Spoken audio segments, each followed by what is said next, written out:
Irish Media Network. We entertain. How is all doing, my friends? This is Damien Dempsey here, and you're watching About Last Night. Hello and welcome to another episode of About Last Night. We are here at the Olympia Theatre in Dublin, and we're going to be chatting to one of Ireland's favourite indie bands, the Coronas.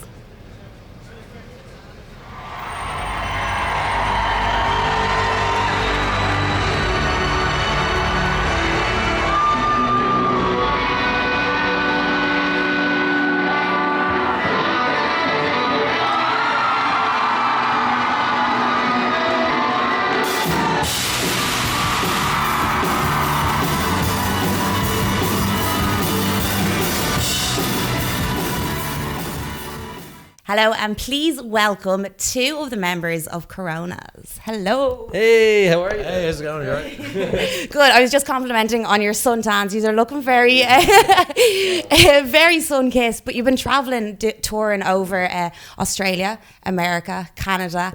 How was the reaction for you this time round? Yeah, it's been amazing. This is probably the busiest year of touring I'd say we've had, and the last 2 months especially have been crazy. We were all over North America for 6 weeks, as you say, and that was amazing. The more and more American people are coming to see us, and it's cool. It sort of feels like it's building over there. It's at a different stage than the other countries, and Australia is great fun. It was tiring. We were in and out in one weekend pretty much, but a lot of expats giving it loads with the Irish flags, and we had a great time. Sydney especially, we had probably our best ever show in Australia. We played Sydney in the Metro Theatre, which is a beautiful venue, so it's been going really well, hasn't it? But we had a week off as well between the American tour and then when we got home, so Sorry, we got sent up. yeah, in Ireland, had a little break. But it's cool. So once you recharge the batteries for a week, you can kind of go for a bit longer. If we went one more week in America, we probably would have killed each other. But we did all right in the end. Well, speaking of venues, we're here obviously in the Olympia Theatre for the last show of 4 sold out gigs. That's incredible. But I feel like you've obviously sold out gigs all over the world. But I feel when you play here, it's a little bit more special, especially this time of year. Yeah. What do you think? Absolutely, yeah. We've always had a connection with this venue going back to when we first opened up for the FM 104 gig way back when, and straight away we sort of felt like, wow, this is amazing. We grew up coming to gigs here. I remember probably one of my first ever shows. I remember seeing the Frames here one time when I was about 15. That was the Foo Fighters here. I remember it was the first gig I've ever went to. But it's amazing. It's kind of it's like a small venue but a big venue at the same time, and everyone's up for the Christmas session, so you've had battles already done before we even play anything. Exactly. It's yours to lose. They're already in great form. Fantastic. So you released an EP in July. Tell me a little bit about this EP. Yeah, it was sort of a batch of songs that we had left over from the last couple of albums that we hadn't finished but we really liked, but we sort of felt we're connected with them and wouldn't have been right on our next album, so we wanted to just finish them off and put it out online, and we didn't do a big major release. It was sort of just a soft thing we wanted to promote when we were going to America, and it got a great reaction, better even than we thought. We sort of thought it was just sort of going to be a online release just sort of for the fans, but it went down really well, and a lot of people are buzzing off it, so it's cool. But it bodes well for the next one. We've just started writing for the next album, and we're excited about excited about getting down and getting stuck into that in January and February, and that's sort of the rough plan. So we're still sort of we still get a kick out of it. We're still here. We're still clinging to the wreckage. We get a kick out of it, and we still feel like we're improving. We don't feel like it's funny coming here and playing these gigs at Christmas. It's an amazing thing, and it's almost like a nostalgic thing for people now. Yeah. Going, I remember when you first came to the Olympia. We go every year, and but apart from that, which we're so blessed to have, we sort of have one eye on next year now, and getting stuck into the new songs and starting the next chapter. So it's cool that we're already looking at that, because sometimes when you just finish promoting an album, you're like, I need a break. I need just time away from this band. No offense,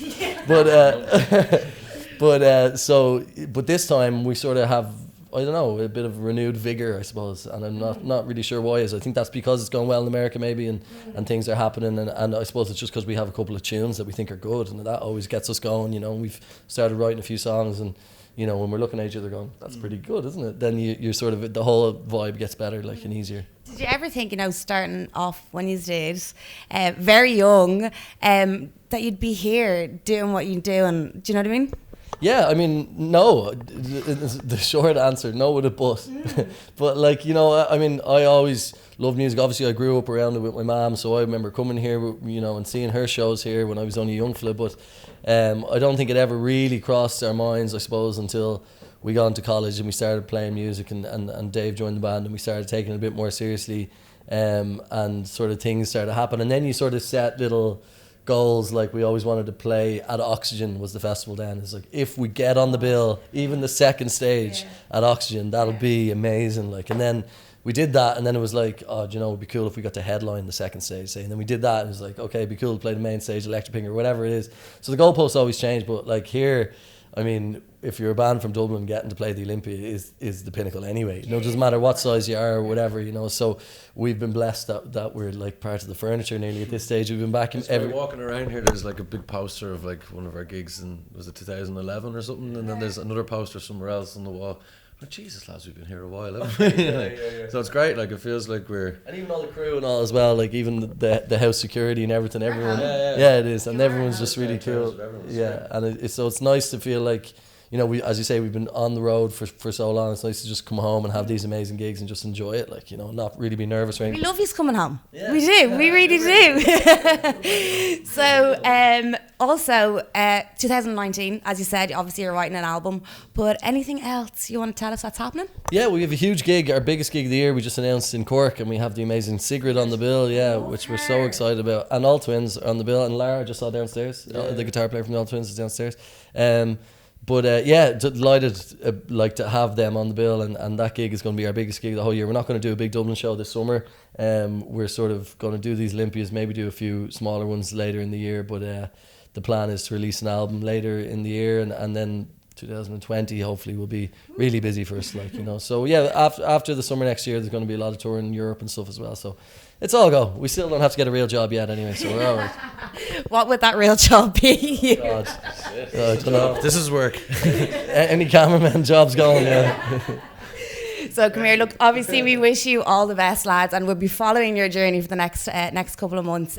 Good luck and smash it out there. Thank you. Thanks. Good evening, folks, and welcome to About Last Night. Welcome to Dolan's Warehouse. Welcome to Limerick City. Tonight we're here for a very special man, Damien Dempsey. He's going to be playing tunes off his new album, Union. We're going to hear some of those in the gig later on. He's going to be chatting to me just before he goes on, and that's coming up, so stick around.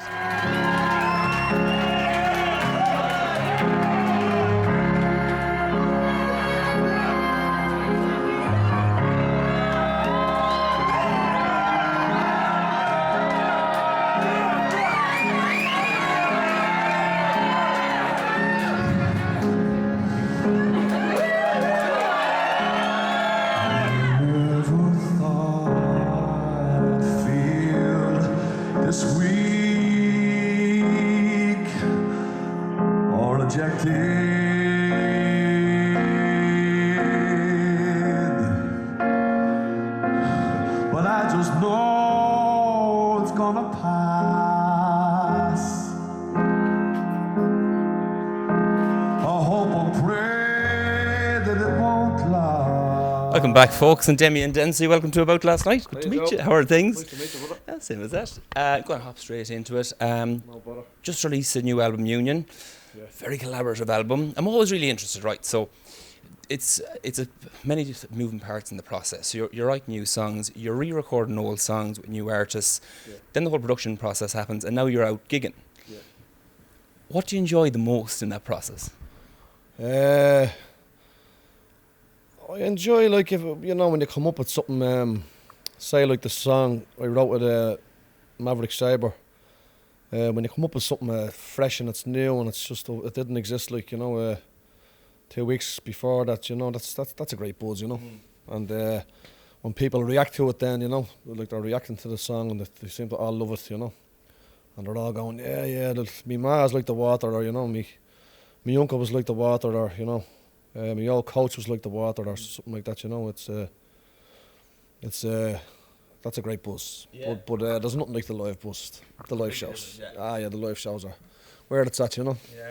And you can collaborate with different people, from Paul Allwright, Amazing spoken word poet, all the way to Imelda May. I read a great line. You said, when we collaborate in music, we learn from each other and we take a little bit of each other's spirit and magic with us. Yeah. Bearing that in mind, throughout the collaborative process, who was quite interesting to work with, a bit maybe surprised you, and why did you choose these people for this album? I suppose that probably the highlight was working with Finbar Fiore, because he's been a hero of mine since I was a child, and we had his albums on vinyl, the Fury and Davey Arthur. He used to play on the vinyl record player, when he was a kid, and to be just jamming with him then, at his table in his back garden in the sun, and he's playing all these amazing songs, and he's playing the banjo and the pipes and all, and telling me stories and. Bring you back in time. Absolutely, yeah. He's such a great shanachie, he's such a great storyteller, and so that was magical for me. But actually another question in that question, I can't remember what was the. Just as in who was particularly interesting, and why did you choose these particular people at this time? That was we made a wish list of people who we thought are soul singers, people who move us with their singing and their spirit and their passion, and. The ones on the album are the ones that got back to us. Savage. I go kind of touching on that. When you hit the scene, early noughties, height of the boom, height of the Celtic Tiber, the national psyche was obsessed with money, with progress, with modernisation, and you were very much going against the grain. Traditional music infused with Irish folklore and culture, and you got criticism. A lot of people embraced you, like Christy and Sinead O'Connor, but you did get a lot of criticism at the start. What kept you at it? What drove you to stick at it and keep doing it? I'm a stubborn bastard. Stubborn bastard. If someone tells me not to do something, I'll do it, so reverse psychology works well on me. Excellent. Fair play. But the more slagging I got, the more I was determined to someday just laugh in the faces of anybody who's slagging on me, You're laughing now. Do you think Ireland as a nation, do you think we're developing more of an appreciation for our roots? For instance, like hurling and camogie have just been made UNESCO heritage sports or cultural activities. Black 47 was released this year, some great Irish documentaries. Do you think we're getting back to our roots? I think possibly you're right, there's folk revival as well, and my buddy who's a youth worker in Ballymun says all the kids there are getting into the Christy Moore, and they're getting into me, and they're getting into the Furies and Luke Kelly and all, because they're just sick of rave music, Yeah. It's on the pop charts, the big R&B artists, are just because they're realising these people are saying nothing, they've nothing to say, So they're getting back into the Irish stuff, so that's very encouraging. It's great to see. I'm very proud of all of our cultural roots. There's so much there. So just for everyone at home, before we let you go, 2018, 2019, where can we hear you? Where can we see you? And what do we have to look forward to? Where can you see me? I'm not too sure at the moment. I'm hoping the Ivy Gardens and the festivals around Ireland, with a bit of luck, and a tour of England as well, and Scotland and Wales, and Couple of dates of Victor Street coming to Christmas? the next Wednesday is the 12th. We're doing a Vicar Street show. There's still tickets left. The other three are sold out, but there possibly could be more Vicar Street gigs in April. I'm not sure, but hopefully the Ivy Gardens, and I'm doing a show with Shane McGowan and Sharon Shannon on Monday in Listowel in August. So that should be interesting. Savage. Jeez, we'll have to catch up with you again then. Damien, gentlemen, thanks a million for sitting down with us. Sound as well. What's up, guys? I'm down here at the OES Centre with Northern Irish Music Royalty Snow Patrol. They've got a big announcement coming. We don't know what it's going to be yet. Let's go in and find out.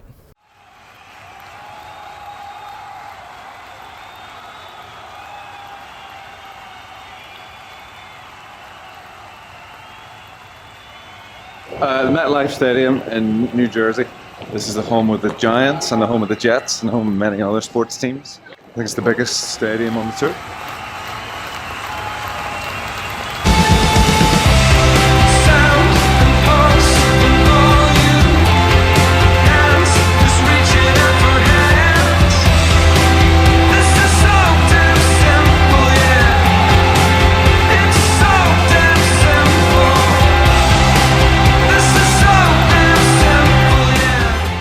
Well, the first two Ward Parks were two of the best nights of our lives, best days of our lives. The second one in particular was it's probably our favourite gig that we ever did. And every time I go out in Bangor to the shops, the only question I ever get asked is, when's the next Ward Park? And now I'll be able to tell people 25th of May. So you said already it's your favourite gig you've ever done. Because you took some time out, Chance, obviously after it happened, it was phenomenal, everyone was talking about it. But as the years have gone on... About taking time out, they were excited about that. As the years have passed, has it become even more significant in your career? Yeah, this gig? This gig, yeah, I mean, I think we always kind of, after the second one, always wanted to do the third. It was just a matter of time, really. And as Gary said, every time you're out, every time I'm in the Duke, people are asking about it, so yeah, can't wait. You guys are on the road at this moment in time, and you've been touring. How's it been going? Because the pictures we've got to see on your Instagram have been absolutely phenomenal.